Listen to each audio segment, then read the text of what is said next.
Ayaw na! Oh, nag-iisang manok na lang to. Bakit hindi nyo pa bilihin, no? Oo. Kayo na lang inaantay. Walang manok dyan sa lamesa. Wala ko nakita. Yung pansit, walang laman. Haluan nyo nito kahit wings man lang. Manok for sale. May isa na lang, may isa. Ayan, may isa na manok namin, may isa. May isang paibos. Oh. Paibos ni, paibos. Ayan o, mga nakatigil yung... Ha? Doktora si Kapitan. Wala pa sila doktora? Wala. Pero dada... Ay, malayo. Ano sa Cavite? Nag-seminar. Ay, may seminar. Okay. Silang dalawa ng anak niyang dentist din. Ay, pareho na silang dentist? Ha? Yung pangalan. Ah. Tapos yung lalaki, graduate na din sa July, dentist rin. Dentist din? Dentistry, For sale kayo dyan, manok. Bakit kaya di pa medicine kinuha nun? Ha? Di pa medicine ang kinuha yung lalaki. Depende sa hilig. Oo. Yung anak ko ang panganay, hindi ko na pinigilan. Kasi mula anong maliit pa siya, mahilig talaga magluto. Mahilig tapos yung wala sa ibang hilig. Culinary. Kaya yung tinapos niya, ayun eh, HRM. Bagay, pwede mo yung negosyo kasi marunong siyang gumawa ng tinapay, ng cake. Oh, pag nagkaroon ng pwesto, gawa kaming cake and pastries. Kaunti-unti. Bigla eh, no.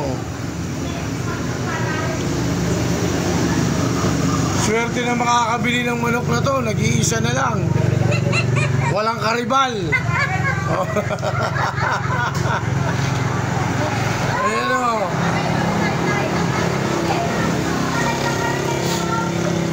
Sa dami ng manok na niluto ngayon, ito na lang ang natitira. Anong oras pa lang? Ubus ka. Kaso lang, kulang pa to. Oo, kung magluluto ka ba, kulang pa.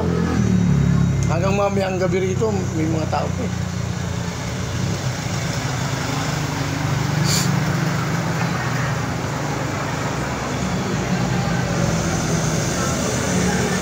Sir, manok na lang, manok!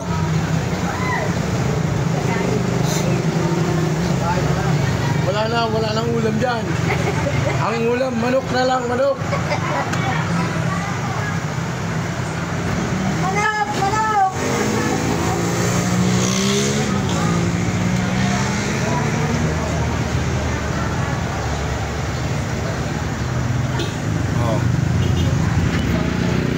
Naubusan na kami ng ulam, naubusan, manok na lang.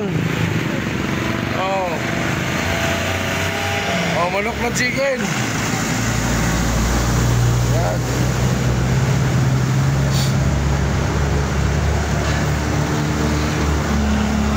Malinamnam na manok. Eh, eksakto pala to, kanan pala. Oh, sila.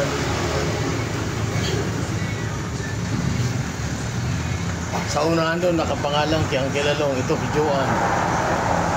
Saan na si Joan ngayon? Ha? Si Joan na ngayon. Ano, lupa ang transaksyon nila. Bili ka na lang manok. Halika na. Bili mo na to. Nag-iisa na lang, wala kang karibal dito. Tawag ka naman basketball. Nalaglag yung ano niya, sabi ko. Nakakilala yung kamay niya. Tumigil lang mag-basket na uli. Masisira. Sa akin lang yan, mababali na yung niya eh. Ha? Wala, kasi sila yung mag-basketball. Ano gagawin? Sabi ko, na-diskwento ka na, huwag mo nang laro. Kahit panglalang ganito niya, wala. No, mamaya niyan, nakalagyan ka ng bakal. Kaibigan kong doktor pa doon sa amin sa Manila. Nabigyan niya sana isang beses, inulit. Ako ngayon, alambre na to. Hello, bakal na, stainless. Hello. Na-stainless na. Naisa na kasi inulit pa. Kapag naisahan ka na, ulitin. Yung anak namin, Kung tubag yun yung ano yung ano yun. Yung pagi.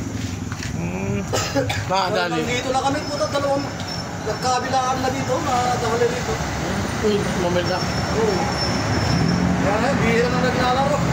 Tatakot ka siya. Ayo. Kahit ako nung nagkaedad na, tumigil na ako. Kasi may arthritis na eh. Iba na ang ano.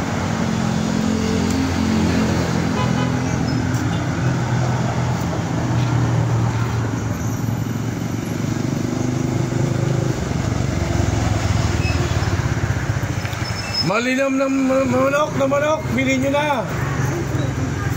Walang manok dyan. Wala akong nakita. At least makakain man lang ako. Bilhin niya na daw. Oo, ayaw bilhin eh. Wala pa yung dalawang ano. Ayun na. Medyo pakulimlim ng panahon. Ayun o. Pa-closing na kami at gabi na. Ayan. Anong oras na? Maga pa naman tayo, no? Ang aga nyo nakaubos? Oo, 7:30 pa lang. Ubos na yung ilang pirasong manok. Malinamnam kasi ang manok dito sa amin. Ayan, kaya ubos agad. Ayan, kulang ng sasakyan pag gantong oras. Pero pag alas 6, grabe ng sasakyan dito sa atin. Dami. Oo.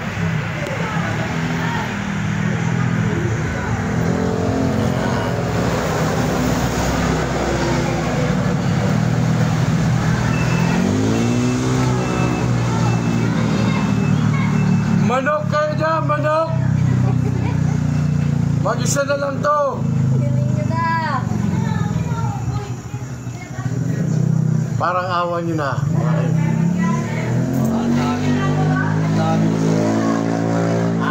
Ang dami sila, kulang yan. Peso mo lang dito. Tingnan nyo na din.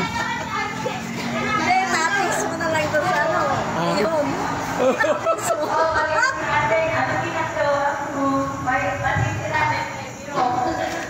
Manok.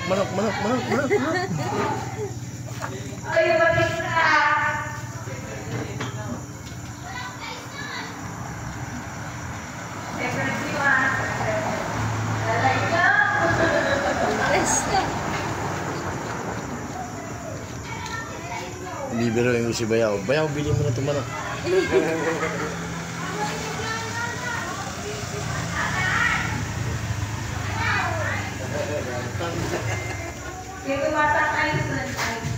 Manok kayo dyan, manok. For sale na manok. O yun, nabenta na. Okay.